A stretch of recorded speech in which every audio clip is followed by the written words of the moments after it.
Right, so you look at what the government's doing to the NHS, and you have to laugh, because if they were trying any harder to prove the Ford report right, they'd invoice themselves for the labour.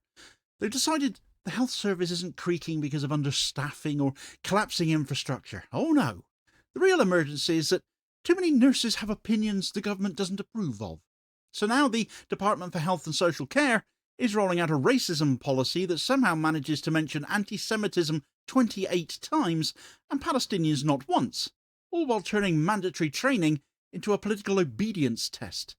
Doctors in Unite have called it exactly what it is, a top-down attempt to hardwire a hierarchy of racism into the NHS to silence Palestine solidarity. And once you see it, you realise the repression is not accidental. Labour have literally made it policy.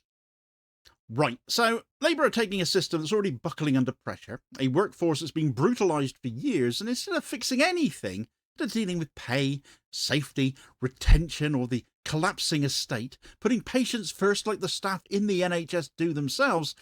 They've decided the real priority is to criminalise a colour scheme and turn a workplace code of conduct into a foreign policy enforcement mechanism.